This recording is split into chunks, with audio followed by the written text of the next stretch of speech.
Good morning friends, कैसे हो आप लोग। उम्मीद है सभी अच्छे होंगे। तो लास्ट लेक्चर में हमने क्या शुरू किया था कि आयनिक कैरेक्टर और कोवैलेंट कैरेक्टर कैसे निकालेंगे। तो चूंकि कोवैलेंट बॉन्ड में आयनिक कैरेक्टर निकालने का बाज़ाब्ता हमारे पास फार्मूला है, तो हम क्वांटिटी वाइज निकाल सकते हैं, लेकिन आयनिक बॉन्ड में कोवैलेंट कैरेक्टर हम निकाल नहीं सकते क्वांटिटी वाइज।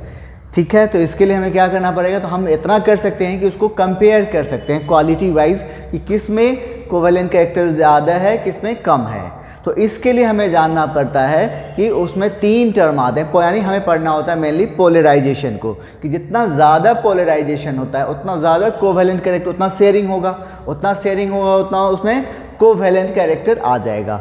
तो इस तरह इसके लिए हमने पढ़ा था लास्ट लेक्चर में कि जब क्या होता है आयनिक बॉन्ड में क्या होगा, एनायन होगा और केटाइन होगा, है ना। तो केटाइन जो कि क्या होता है स्मॉलर इन साइज होता है, जिसकी वजह से उसका इलेक्ट्रॉन क्लाउड को जो है उसका न्यूक्लियस क्या करता है स्ट्रांगली होल्ड किया हुआ होता है, यानी वो क्या होता है आगे इधर किसी और की ओर अट्रैक्ट नहीं होता है।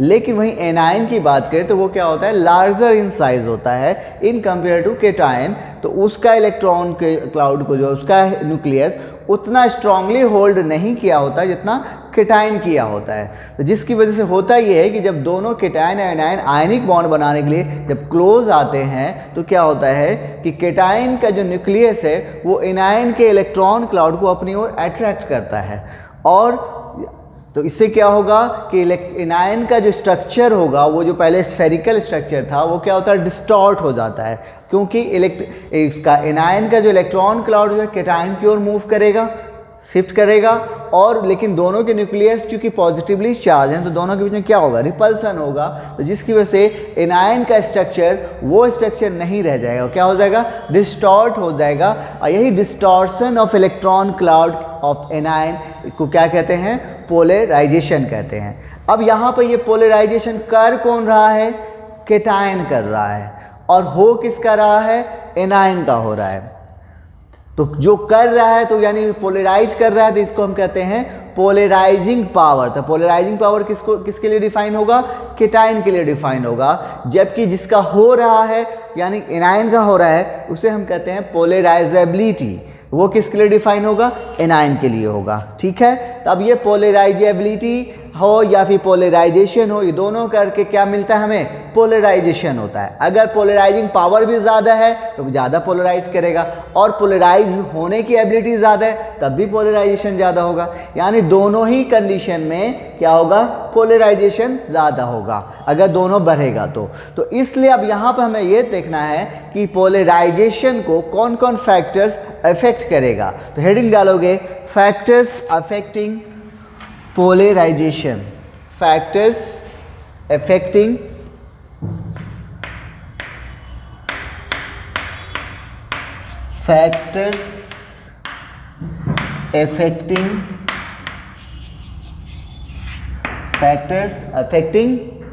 polarization। इसको एक्सप्लेन करता है कौन, फजन्स रूल। एक्सप्लेन बाय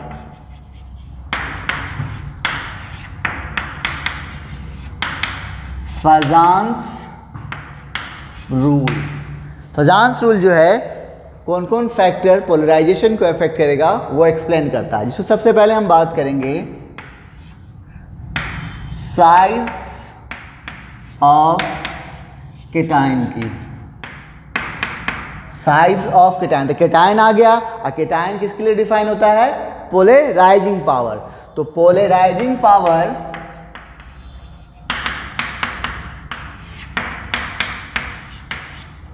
और साइज ऑफ केटाइन में जो रिलेशन होता है वो होता है उल्टा। उल्टा का मतलब केटाइन का साइज बढ़ेगा तो पोलराइजिंग पावर घटेगा। इसको हम शॉर्ट में लिखेंगे PP। पोलराइजिंग पावर बढ़ाना है तो साइज ऑफ केटाइन को क्या होना घटाना पड़ेगा। ठीक है, जैसे फॉर एग्जांपल देखो lithium ion, sodium ion, potassium ion, rubidium ion, ये क्या है फर्स्ट ग्रुप है। देखो तो सब पे चार्ज सेम है, है ना, और हम नीचे की ओर जा रहे हैं। नीचे की ओर जाने से क्या होता है, साइज बढ़ता है। डाउन द ग्रुप जाएंगे तो क्या होगा, साइज इंक्रीज करेगा। जब साइज इंक्रीज करेगा तो पोलराइजिंग पावर क्या होगा, बोलो, हाँ, पोलराइजिंग पावर क्या होगा, डिक्रीज करेगा, क्योंकि साइज बढ़ रहा है तो इसका रिलेशन दोनों में कैसा है, उल्टा रिलेशन है। तो ये बढ़ेगा तो ये घटेगा।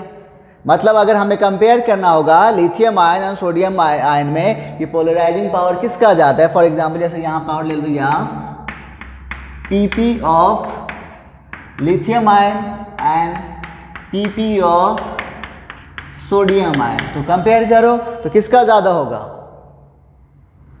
तो चूंकि साइज लिथियम आयन का छोटा है किसके, सोडियम आयन के, तो साइज से कैसा रिलेशन है, पोलराइजिंग पावर का उल्टा। मतलब इसका साइज बड़ा है तब पोलराइजिंग पावर इसका कम होगा, तो पोलराइजिंग पावर किसका ज़्यादा होगा, लिथियम आयन का। ठीक है, नोट करो।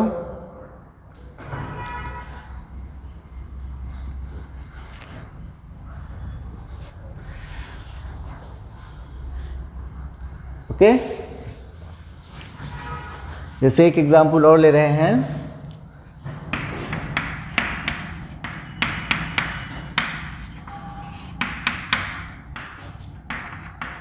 ये जो है, अब हम लोग कहाँ जा रहे हैं, ये देखो तो कौन सा ग्रुप का है, second group, beryllium magnesium calcium, down the group. तो जब डाउन द ग्रुप जाते हैं तो साइज क्या होता है, इंक्रीज करता है, तो पोलराइजिंग पावर क्या होगा, डिक्रीज करेगा। मतलब मैग्नीशियम आयन का पोलराइजिंग पावर क्या होगा, कम होगा, किसके कंपेयर में, बेरिलियम आयन के। या फिर मैग्नीशियम आयन का पोलराइजिंग पावर क्या होगा, ज़्यादा होगा, किसके कंपेयर में, कैल्शियम आयन के कंपेयर में। ठीक है, नोट करो।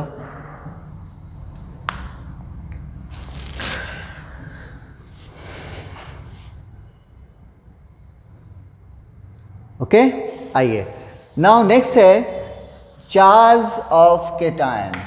ये था साइज, अब है चार्ज ऑफ केटायन।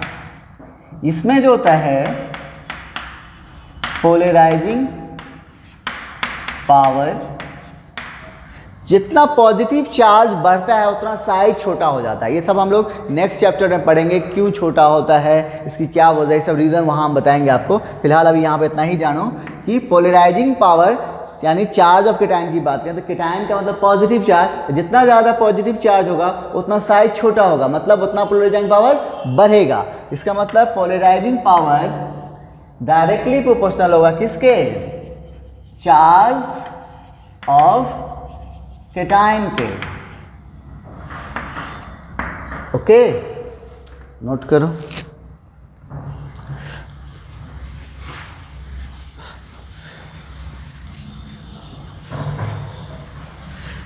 जैसे फॉर एग्जाम्पल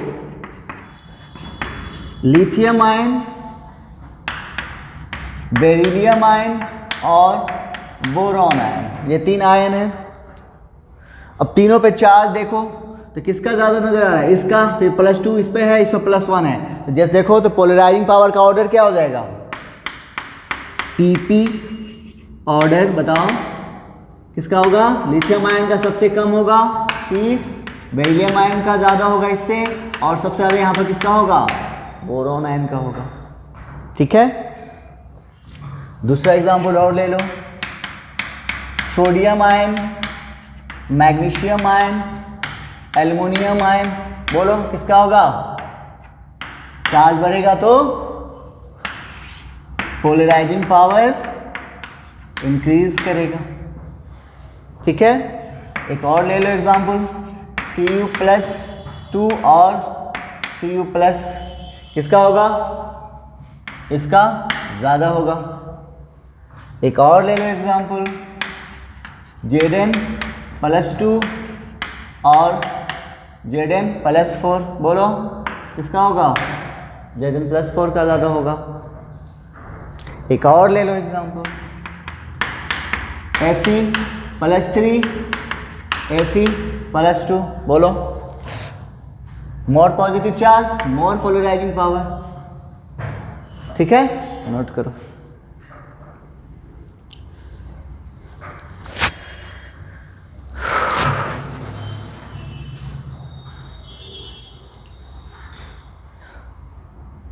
चलो, नाउ दो चीज़ मालूम हो गया कि पोलराइजिंग पावर चार्ज और साइज से कैसे रिलेट है, साइज के साथ कैसा रिलेशन है, उल्टा, और चार्ज के साथ डायरेक्टली। ओके, आइए नाउ नेक्स्ट है electronic configuration of cation. Third है इलेक्ट्रॉनिक कॉन्फ़िगरेशन ऑफ केटायन, यानी केटायन का इलेक्ट्रॉनिक कॉन्फ़िगरेशन भी जो है क्या करेगा, आपको पोलराइजेशन को इफेक्ट करेगा। कैसे, तो पहली बात करते हैं। तो सिंस होता क्या है, केटायन के पास तीन तरह का इलेक्ट्रॉनिक कॉन्फ़िगरेशन हो सकता है। Cation can have 3 types of electronic configuration. कौन कौन हो सकता है? पहला, केटायन जिसके पास इनर्ट गैस कॉन्फ़िगरेशन हो, cation with inert gas configuration. Cation with inert gas configuration मतलब क्या हुआ, इसके 8 electrons in outer most shell. वो केटायन जिसके आउटर मोस्ट सेल में कितना इलेक्ट्रॉन हो, 8 इलेक्ट्रॉन हो, तो उसका कॉन्फ़िगरेशन कैसा होगा, इनर्ट गैस कॉन्फ़िगरेशन होगा। जैसे for example sodium ion, magnesium ion, aluminium ion, है ना, सिलिकॉन आयन एक्सेट्रा। इन सब के आउटरमोस्ट सेल में जाओगे, चेक करोगे तो कितना इलेक्ट्रॉन मिलेगा, 8 इलेक्ट्रॉन मिलेगा। तो इसका मतलब ये हो गया, ये केटायन कैसा है, इनर्ट गैस कॉन्फ़िगरेशन वाला है। नोट करो।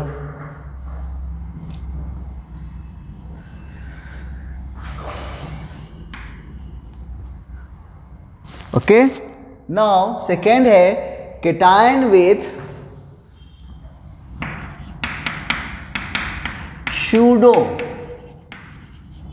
Cation with pseudo inert gas configuration. Cation with pseudo inert gas configuration मतलब उसके आउटर मोस्ट सेल में 18 इलेक्ट्रॉन्स होंगे। कितने? 18 इलेक्ट्रॉन्स होगा, तो वो केटायन कैसा कॉन्फ़िगरेशन अचीव करेगा, सूडो इनर्ट गैस। जैसे फॉर एग्जांपल ले लो Zn+2 Cu+, इन सबको चेक करोगे तो आपको इसके आउटर मोस्ट सेल में आपको 18 इलेक्ट्रॉन्स होंगे, तो इसको क्या कहेंगे, सूडो इनर्ट गैस कॉन्फ़िगरेशन। ठीक है, नोट करो।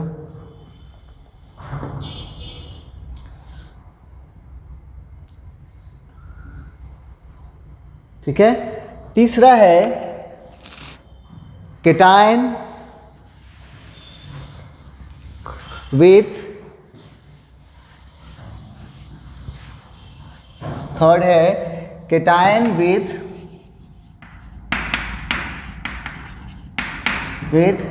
इसका थोड़ा एग्जांपल और ले लोगे, Ag+2 थैलियम आयन। तो केटायन विथ अगला है नॉन इनर्ट गैस कॉन्फ़िगरेशन। अब तीसरा कॉन्फ़िगरेशन कैसा है, इसमें non inert gas, inert gas भी नहीं, अब कैसा है, ना ही इनर्ट गैस ना ही सूडो है, क्या ये, नॉन इनर्ट गैस। ये हो गया, नोट कर लिए। इसमें क्या होगा, इसके आउटर मोस्ट सेल में 18+2 electrons in outer most shell. इसके आउटर मोस्ट सेल में कितना होगा, 18+2 इलेक्ट्रॉन्स होंगे। ठीक है, जैसे फॉर एग्जाम्पल बिस्मथ Pb+2, ये सब कैसे हैं कीटाइन हैं जिसके आउटरमोस्ट शेल में 18+2 इलेक्ट्रॉन्स होंगे। ओके, नोट करो।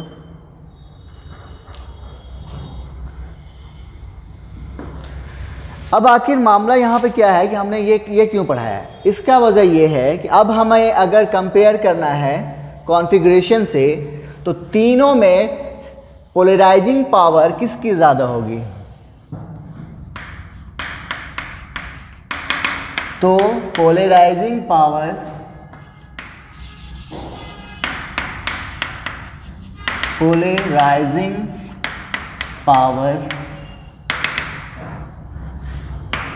ऑर्डर की बात करें तो किसकी ज़्यादा होगी? वो केटायन जिसके पास नॉन इनर्ट गैस कॉन्फ़िगरेशन होगा।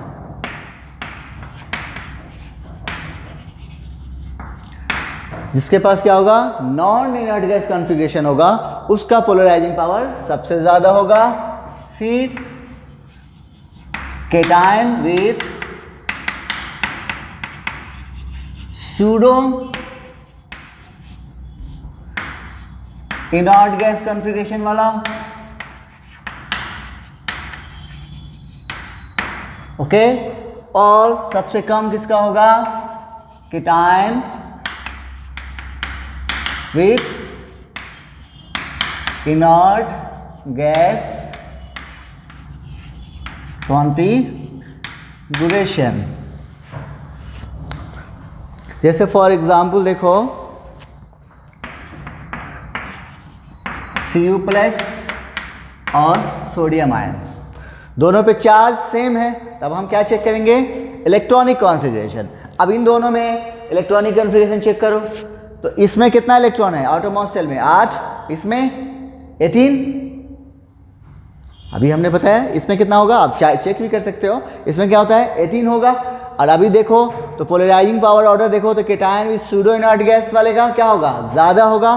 तो Pp ऑर्डर क्या हो जाएगा यहाँ पे? Cu+ का ज़्यादा होगा, किससे?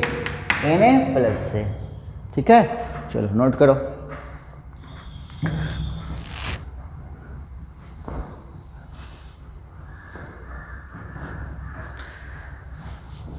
हो गया? चलिए, तो ये था केटायन का, यानी हमें पोलराइजिंग पावर को कंपेयर करने के लिए 3 टर्म चेक करने हैं हमें, चार्ज, साइज एंड देन फिर अगर वो दोनों कंपेयर हो गया तब फिर बराबर हो गया तब चेक करेंगे क्या चीज़? कॉन्फ़िगरेशन। नाउ अगला है size of an ion. Size of an ion, तो एन आयन किसके लिए डिफाइन होता है? पोलराइजेबिलिटी के लिए। पोलराइजेबिलिटी किसके लिए डिफाइन है? एन आयन के लिए। तो इसका क्या होगा? पोलराइजेबिलिटी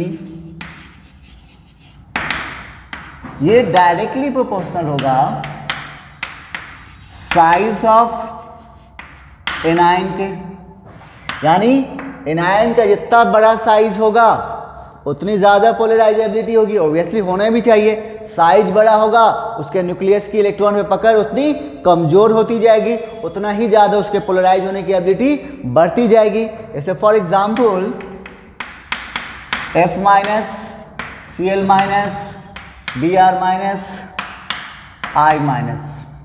अब ये एक ही ग्रुप का है, तो डाउन द ग्रुप हम जाते हैं तो साइज क्या होता है? बढ़ता है।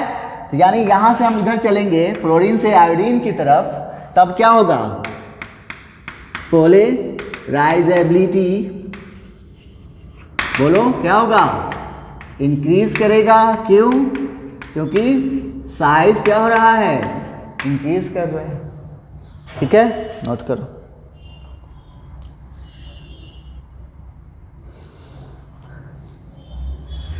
ओके, अगला है 5वां, charge of an ion. Charge of an ion, ये भी क्या होगा?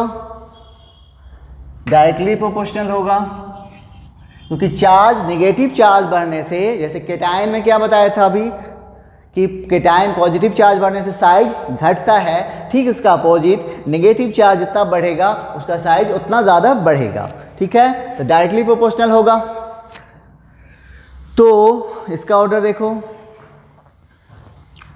जैसे for example F minus, O double minus और N ट्रिपल माइनस। अब इसमें हमें पोलराइजेबिलिटी चेक करना है। तो देखो तो चार्ज किसका ज़्यादा है, इसका, इसका, इसका, तीनों में ऑर्डर बताओ। यानी हम फ्लोराइड से नाइट्राइड की ओर मूव करेंगे तो क्या हो रहा है, चार्ज बढ़ रहा है, इसका मतलब पोलराइजेबिलिटी क्या हो रहा है, इंक्रीज करेगा। ओके, चलो नोट करो।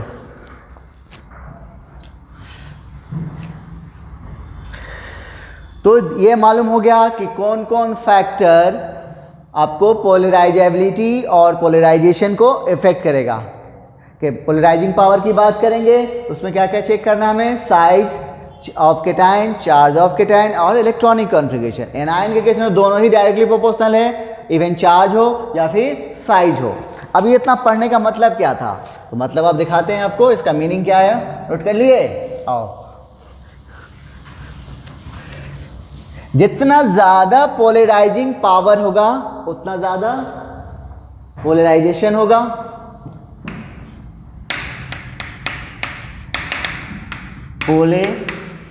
पोलराइजेशन, जितना ज़्यादा पोलराइजिंग पावर उतना ज़्यादा पोलराइजेशन। मतलब कैसा रिलेशन हो गया, डायरेक्टली प्रोपोर्शनल हो गया।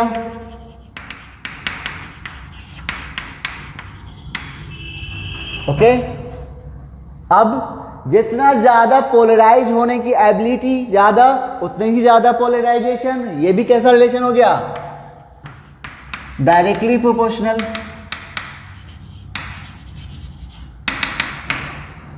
यानी पोलराइजिंग पावर भी जितना ज़्यादा होगा उतना पोलराइजेशन होगा, या फिर पोलराइजेबिलिटी ज़्यादा होगा तो उतना ज़्यादा पोलराइजेशन होगा। अब यानी ये ज़्यादा होगा, इसके ज़्यादा होने से क्या फ़र्क पड़ेगा, उतना ज़्यादा उसमें कोवैलेंट कैरेक्टर आ जाएगा।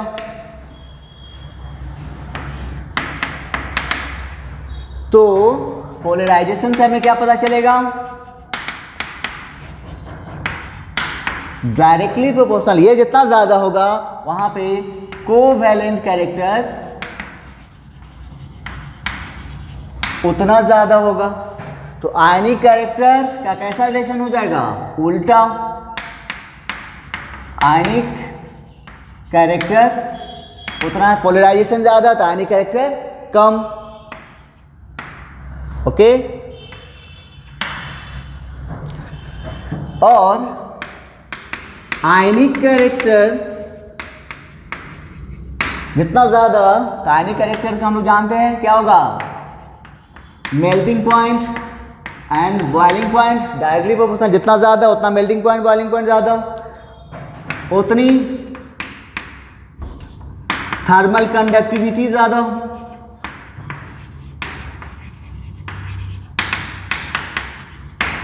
उतनी ही ज्यादा सॉल्युबिलिटी। मतलब आयनिक कैरेक्टर ज़्यादा होगा तो मेल्टिंग बॉइलिंग पॉइंट ज़्यादा होगा, थर्मल कंडक्टिविटी ज़्यादा होगा, सॉल्युबिलिटी ज़्यादा होगा। ठीक है, चलिए, तो ये था आपको फजन्स रूल और उसका एप्लीकेशन क्या है, ये है एप्लीकेशन। अब इसको क्वेश्चन कैसे आने हैं वो हम आपको अब बता रहे हैं, नोट कर लीजिए यहाँ तक।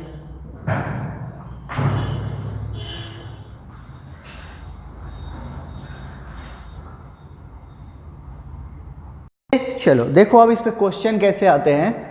अब आपको क्वेश्चन कह रहा है कि कंपेयर कोवैलेंट कैरेक्टर, आपको कंपेयर करना है। ये 4 क्वेश्चन हमारे पास है, तो पहला हम बात करेंगे। तो चूंकि सभी कैसे हैं, आयनिक कंपाउंड है, तो आयनिक कंपाउंड जो बना किसमें होगा, कैटायन में और एनायन के बीच में बनता है, हम लोग जानते हैं, है ना।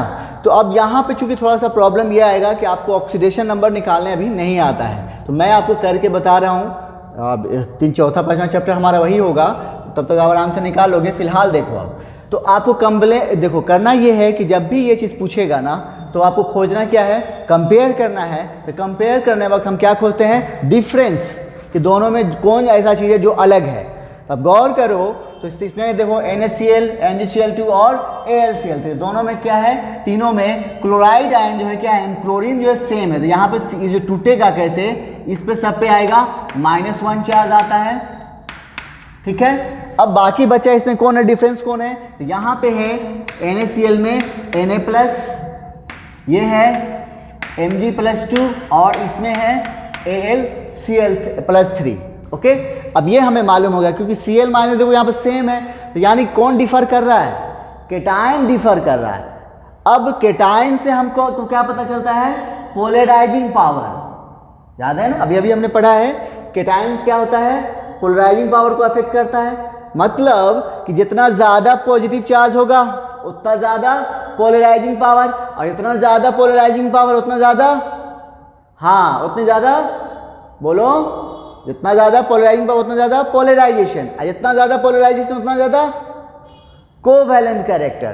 तो अब देखो तो यहाँ पर इस केस में पोलराइजिंग पावर का ऑर्डर क्या हो जाएगा, Al++, फिर Mg+2 और सबसे कम किसका होगा, Na+ का। तो पोलराइजिंग पावर इसका ज़्यादा है तो पोलराइजेशन ज़्यादा होगा, पोलराइजेशन ज़्यादा है तो कोवैलेंट कैरेक्टर ज़्यादा होगा। तो इसमें ऑर्डर क्या हो जाएगा हमारा, तो कोवैलेंट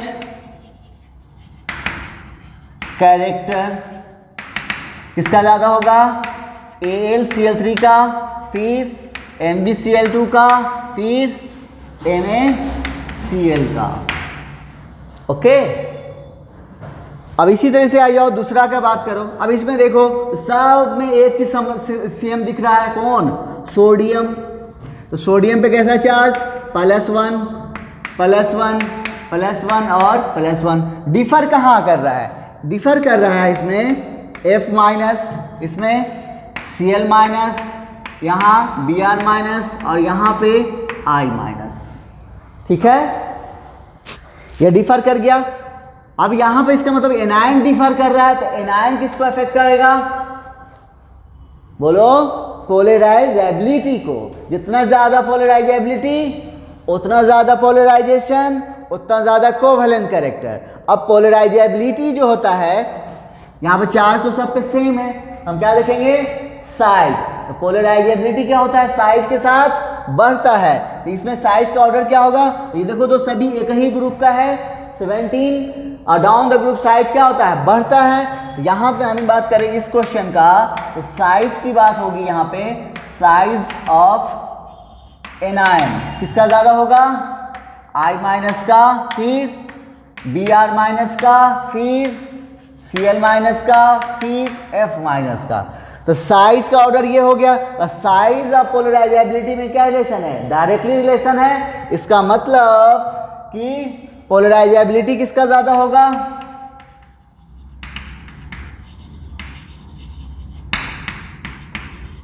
बोलो, यही ऑर्डर हो जाएगा, सेम नहीं, I-, Br-, Cl-, F-। अब पोलराइजेबिलिटी ज्यादा तो पोलराइजेशन ज्यादा, पोलराइजेशन ज्यादा तो कोवैलेंट कैरेक्टर ज्यादा। तो अब बता दो ऑर्डर क्या हो जाएगा कोवैलेंट कैरेक्टर का, किसका ज्यादा होगा, सबसे ज्यादा NaI का होगा, फिर NaBr का होगा, फिर NaCl का, और फिर NaF का होगा। ठीक है, समझ में आ गया होगा कैसे करना है, आपको क्या खोजना है, क्योंकि पोलराइजेशन को दोनों इफेक्ट करता है, पोलराइजिंग पावर भी और पोलराइजेबिलिटी भी। तो हमें डिफरेंस कंपेयर करना है, तो हमें क्या ढूंढना होगा, उसमें डिफरेंस खोजना होगा। तो पहला क्वेश्चन में क्या डिफर करना हो गया यहाँ पे, पोलराइजिंग पावर, दूसरा केस में पोलराइजेबिलिटी। अब इसमें आइए थर्ड में, तो यहाँ पर देखो फिर क्लोरीन क्लोरीन दोनों में सेम, डिफर कहाँ कर रहा है, अल्युमिनियम और यहाँ पे बोरॉन। तो क्लोरीन पे कैसा चार्ज आता है, -1, बचा कौन, अल्युमिनियम। तो अल्युमिनियम पे क्या आएगा, +3, और बोरॉन पे भी आ गया +3। अब तो यहाँ मामला फंस गया, दोनों पे चार्ज भी सेम, तब क्या डिफर करोगे, चेक करोगे। तो यहां पर तो हमें चेक करना है क्या चीज, पोलराइजिंग पावर। तो पोलराइजिंग पावर पे कौन कौन फैक्टर इफेक्ट करेगा, चार्ज, साइज और इलेक्ट्रॉनिक कॉन्फ़िगरेशन। तो चार्ज सेम हो गया, अब क्या चेक करोगे, साइज। तो दोनों कौन सा ग्रुप का है, 13 ग्रुप का, और डाउन द ग्रुप साइज बढ़ता है। तो साइज से पोलराइजिंग पावर का कैसा रिलेशन है, उल्टा। मतलब इन दोनों में पोलराइजिंग पावर किसका ज्यादा होगा, बोरॉन आयन का, B++ का। जब इसका ज्यादा होगा, पोलराइजिंग पावर ज्यादा होगा, तो पोलराइजेशन ज्यादा होगा, पोलराइजेशन ज्यादा होगा तो कोवैलेंट कैरेक्टर ज्यादा होगा। तो क्या हो जाएगा ऑर्डर, BCl3 का ज्यादा। ठीक है, इसकी बात करो। अब यहां पर देखो Cl बराबर इस पे -1 डिफर कहां कर रहा है, Na+ और इधर Ag+। अब यहां पर चार्ज भी सेम हो गया। अब क्या करोगे, तो इसका कॉन्फ़िगरेशन कैसा होता है कुछ पता है अभी, electronic configuration, inert gas configuration, इसका सूडो इनर्ट गैस कॉन्फ़िगरेशन। तो सूडो वाले का पोलराइजिंग पावर ज्यादा, तो पोलराइजेशन ज्यादा, तो कोवैलेंट कैरेक्टर ज्यादा। तो ऑर्डर क्या हो जाएगा, ठीक है, कर लिया, समझ में आ गया कुछ। तो कुछ क्वेश्चन मैं दे रहा हूं बनाने के लिए, नेक्स्ट क्लास में और कुछ क्वेश्चन करेंगे इस पे दूसरे तरीके का। पहले इस जो आज जो पढ़े हैं इस पे कुछ क्वेश्चन आपको दे देते हैं बनाने के लिए, नोट करो इसको।